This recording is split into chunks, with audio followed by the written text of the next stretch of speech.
Police identify a teacher at a local Raleigh daycare charged in an overdose incident involving a child. How the daycare is responding. Two 16-year-olds are recovering after a Fayetteville police officer rear-ended them while they sat in his car. He was coming in fast. We'll tell you how the two teens are doing. We've seen wave after wave of rain moving through, and it's far from over. I'm tracking the heaviest showers and flooding potential for the Triangle and beyond. What you can expect. And let's start with that radar as we take a look. We are seeing heavy rain across parts of our area. There's also a flood advisory now issued for parts of Durham. That just was issued moments before the beginning of this newscast. Lots of green scattered all across the dual Doppler 5000 tonight, and it's not letting up anytime soon. Thank you for joining us. I'm Dan Haggerty. And I'm Ashley Rowe. We are taking a live look at a wet DBAB. You know, you mentioned Durham under that flood advisory. That's expected to be underway, I think, until 8:45, but we will check in with Mike on that in just a minute. Of course, all of this wet weather means a mess on the roads. We're going to see more of the same when we wake up. Meteorologist Mike Mays in the WRAL Severe Weather Center for us. Mike, tell us about this flood advisory now.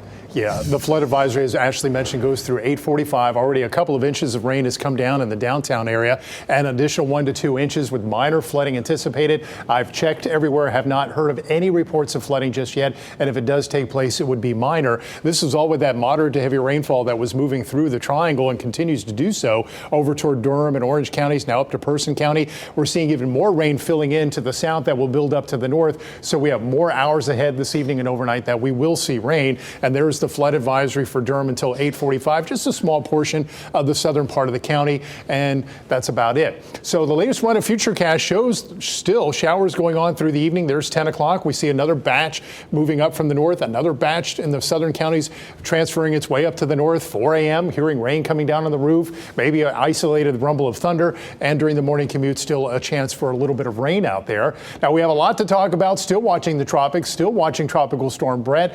Top winds are at about 45, so it has intensified just a bit, moving west at 18, making its way into the Caribbean. It will strengthen a bit, not into a hurricane. None of the intensity models now have it developing into a hurricane. Moving into the Caribbean, we're going to encounter a lot of wind shear, dry air aloft, which will rip it apart. So it is likely to dissipate as it moves farther into the Caribbean. And tropical model plots, a lot of consensus that it's going to move due west. A couple outliers, would not pay much attention to those. The global models that I've looked at really don't have it developing up to the north. It just stays in the Caribbean. Now, we have a little bit of rain in the forecast for tomorrow, but not all that much. I'll show you Futurecast in just a moment. Now we're going to go to the WRAL Live Center. Brett Neese has been monitoring traffic and any kind of conditions out there. What are you noticing, Brett? Yeah, Mike, we're taking a look at this live look here, I-85 at Duke Street. That'll show you what we're talking about all evening long, these wet roadways that are out there right now. We also have our live look at 540 and US 70, also known as Glenwood Avenue. Here's our current road condition map. This is a map we've been looking at all evening long. A lot of green all across the Triangle. We're seeing some pockets where that green has lightened up a little bit, but it is a lot of wet roadways out there. Some of these storms that moved through did cause some damage. I want to show you these pictures down in Vass. You can see some tree limbs down. They took down some power lines also around that truck there as well. So some limited damage, nothing widespread. That's the good news. But back here in the WRAL Live Center, we do have the Duke Energy outage map. Some outages that are being reported. This main one we're looking at right now is just south of Durham, near the Chapel Hill border. Almost 2,000 outages in that little stretch, that little part of southwest Durham. But we're working to learn exactly what's causing those outages and how long that might last. As soon as we get an update, we'll pass it along. As the rain continues to pour, Brett, thank you so much. And with all this rain in the forecast this week, remember you can take the radar with you anywhere you go with the WRAL weather app. It is free wherever you get your apps. Tonight, a child care worker is charged in connection with a child overdose at a daycare last week. Kaya Cox has been charged with misdemeanor child abuse. She worked at Stonehenge Kindercare in North Raleigh. On June 13th, police were called to the daycare for a child who overdosed. The next day, daycare officials said they fired the employee because the alleged incident happened under their care and supervision. Flames destroyed a home in East Raleigh this afternoon. 4 people were inside when the fire started. All of them were able to get out quickly and safely. This was the scene when the breaking news tracker arrived on Beacon Village Drive. Firefighters say it took about 20 minutes to get the fire knocked down. They're working to figure out what started the fire. WRAL is trying to learn more about an accident involving a Fayetteville police officer, a crash that happened at this intersection here, Strickland Bridge Road and Elkins Drive, yesterday afternoon. There were two teenagers inside a vehicle waiting to make a left-hand turn. You see the back of the vehicle here. The officer then slammed into the back of them. WRAL Fayetteville reporter Gilbert Beige spoke with the mother of the teen who was driving this vehicle in an interview you'll only hear on WRAL. Well, the mother of the 16-year-old who was in this car says that she was on Strickland Bridge Road waiting to make a left-hand turn. Look at the back of this vehicle. It's where a Fayetteville police car slammed into her. The back of this white Nissan Altima tells the story. The 16-year-old driver's mother didn't want to be on camera, but she told me her daughter was at a complete stop when she saw a Fayetteville police officer's patrol car approaching her at a high rate of speed. The speed limit in that area is 35 miles an hour. As she was waiting, she said that she saw a police car. She explained it as coming in hot. Before she had time to react or even move out of the way or anything, she just kind of tensed up and he hit the back end of her car. The airbags in the Altima did not deploy, so the driver and passenger slammed into the steering wheel and dashboard, but they managed to get out of the car and check on the police officer. She said when she walked up to the car, he was still in the driver's seat. His head was back on his seat. She said, "Mama, I thought he was dead."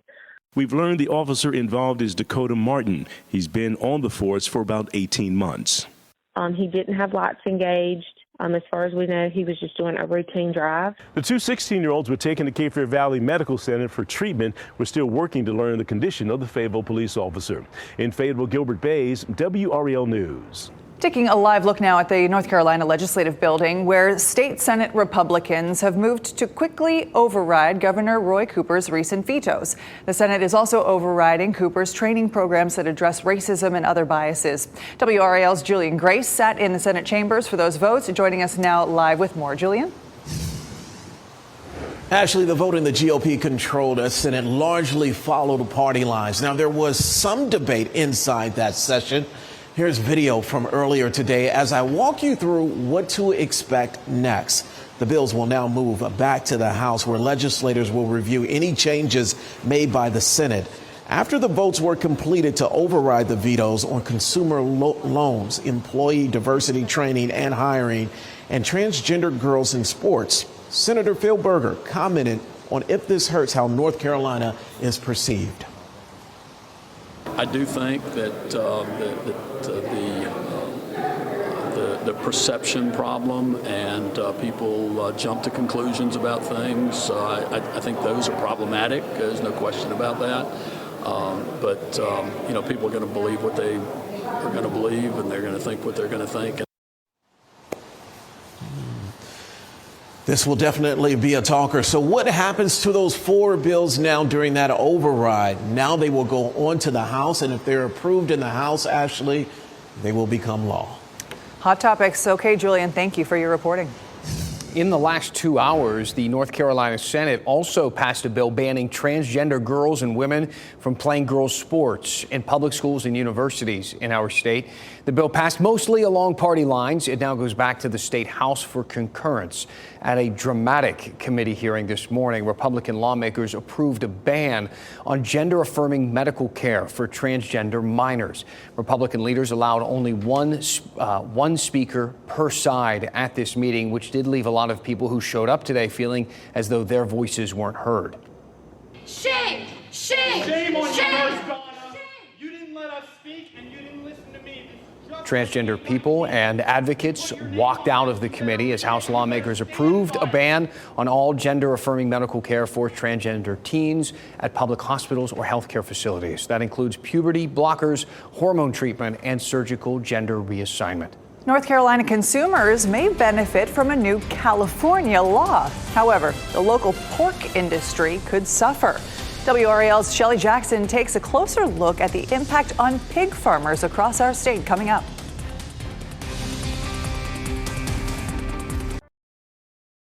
President Joe Biden's son, Hunter Biden, has agreed to plead guilty to 2 tax-related federal misdemeanors. Those charges are for failing to pay taxes, which he later reimbursed. Court documents also reveal Hunter struck a deal with federal prosecutors to resolve a felony gun charge for owning a gun while using drugs.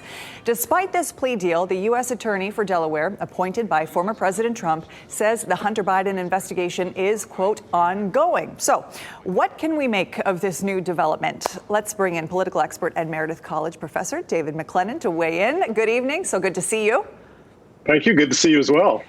Hunter has agreed to probation as his punishment. Now, as we would expect, President Trump is calling the probation recommendation a, quote, mere traffic ticket. Republicans also calling it too light. What do you make of that? Well, I think we need to remember that Hunter Biden has been under investigation for a number of years by, as you said, a Trump-appointed prosecutor. And, you know, this is typical for first-time offenders. So in terms of legal liability, you know, Hunter Biden is not out of the realm of possibility in terms of what sentence he has. But I think the real issue is this is a political fight. And I think, as you see, former President Trump, Jim Jordan, and the House Judiciary Committee has come out very strongly against this. This political fight will continue. And the real question is, what impact will it have not only on Hunter Biden, but his father? Yes, exactly. We've got a presidential election upcoming. So what does this make, you know, how does this impact President Biden and the campaign he has going on? Well, I think both with Joe Biden as well as Donald Trump, most people have made up their minds about these two people. And so something happening to Hunter Biden, him taking a plea agreement, I don't think it's going to affect Joe Biden. We don't see his approval ratings going up or down very much anymore, just like we don't see former President Trump's second round of indictments affecting him very much. So I don't think, unless things get a lot more serious, this further investigation uncovers something much more dramatic, this is going to have much impact on the 2024 presidential election. Oh, so interesting. Okay. Thank you so much, Professor David McLennan, for joining us tonight. Thank you. Good to be with you. A recent decision by the United States Supreme Court could impact pig farmers here in North Carolina. These new regulations go into effect July 1st, and some small farms are saying it could even put them out of business. 89% of pig farms in the state are family-owned. WRAL Shelley Jackson explains what's at issue here. In the short term, the Supreme Court's decision could benefit the North Carolina consumer, but it could have lasting repercussions for the pork industry. Jan Archer has been farming pigs for 47 years. She houses 1,200 sows on her 160-acre farm in Wayne County. I have sows in stalls and I have stalls in pens. Some of my sows would be compliant, but not all of them, and that means that my farm is not. But now her livelihood is being threatened. In May, the U.S. Supreme Court upheld California's Prop 12. The law bans the sale of pork in California from farms that confine pregnant pigs in gestation crates. For me to make this farm Prop 12 compliant, I would have to build 2 more buildings at a cost of about $1 million a building. This farm is not worth $1 million. The average gestation crate is 6.5 by 2.5 feet. Pretty standard for most pork production. Prop 12 would expand that to 24 square feet. But Archer says there's more to it than that. It's a minimum of 24 square feet, but the animal has to have enough room to completely turn around. So in effect, that's at least 6 by 6, so at least 36 square feet. That means North Carolina pig farmers will have to reduce the number of pigs. That would not pay my employees. It wouldn't be worth it to produce that few animals because I can't make a living on that. Or expand. But no new hog farms have been built in North Carolina since 1997 due to a moratorium on new or expanded hog farms. So that means I can't add any sows, I can't build another barn. Roy Lee Lindsay, CEO of the North Carolina Pork Council, says this isn't about animal welfare. Efforts like Proposition 12 that are brought by animal rights extremists are only aimed at limiting what goes on your plate. and they're aimed at limiting the amount of meat that goes into our diets. California makes up less than 1% of U.S. pork production, but it accounts for 13% of its consumption. More than 63% of California voters approved Prop 12. People care about animals clearly when they're voting these kinds of laws into place. North Carolina consumers will benefit, at least initially. Some of that pork that would have been sold in California will stay in North Carolina, driving down what consumers pay at the grocery store.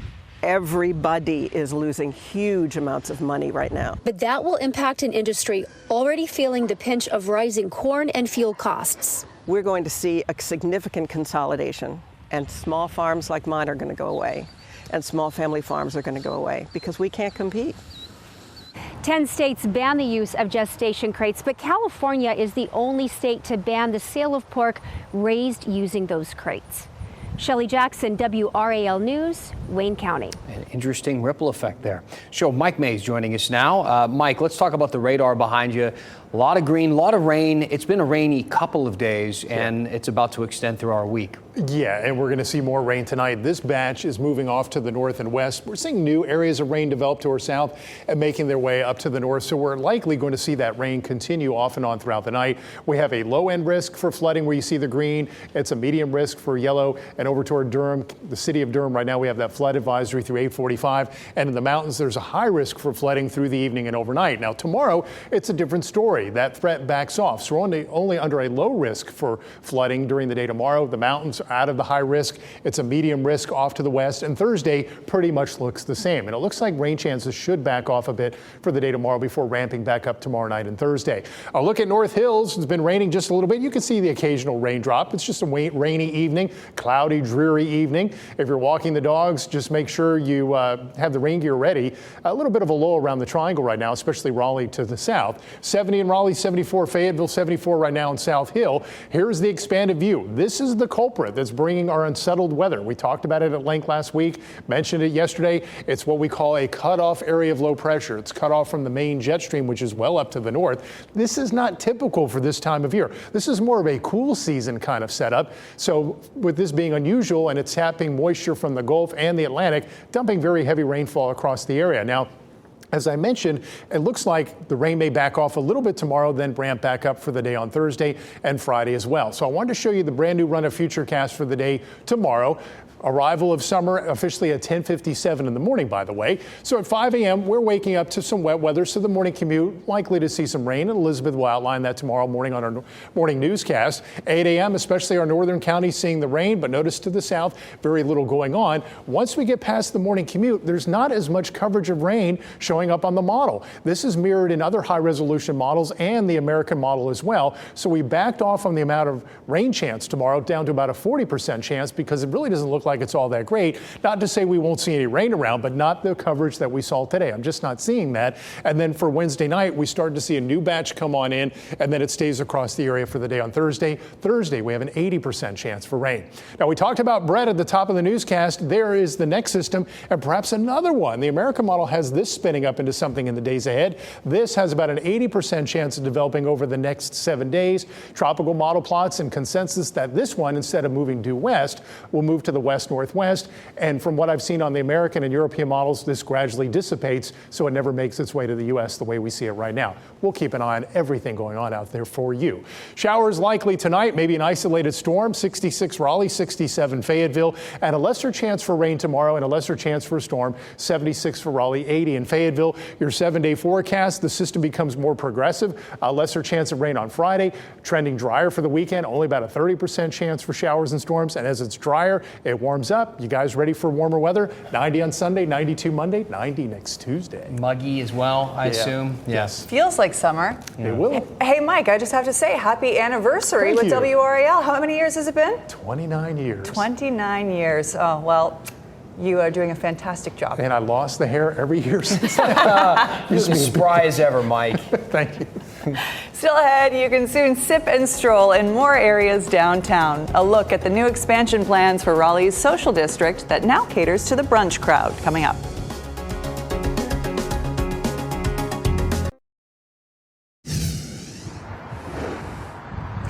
I'm Eric Miller in the WRAL Breaking News Tracker. We're following a crash here on US 64 eastbound that's having an impact for some folks in the Apex area. We know there are at least 2 vehicles involved here. One, a white sedan, the other, that tractor trailer you can see right there. US 64 eastbound is partially shut down right now while first responders deal with this mess. We're still working to learn whether or not there were any injuries here and what exactly the cause of this crash is. Still, if you're headed this way, 64 eastbound, right at 540, you will want to slow down as we do have first responders here on this side of the road.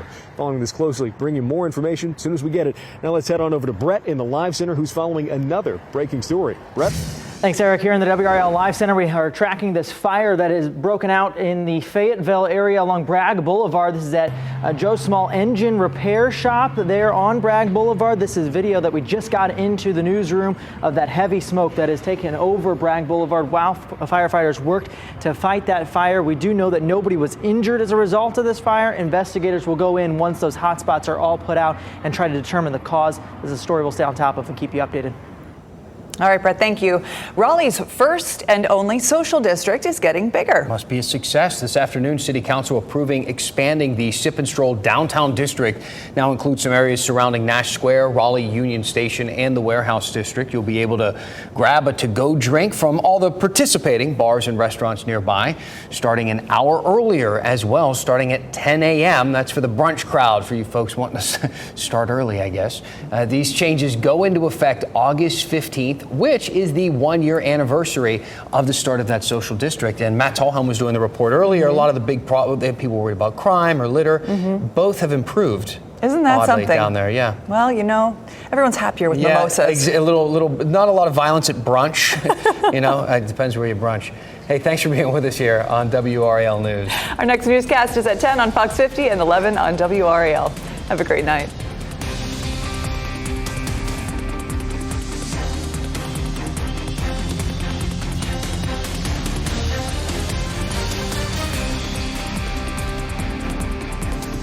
Keep watching WRAL News over the air Channel 34 and Spectrum Channel 1257.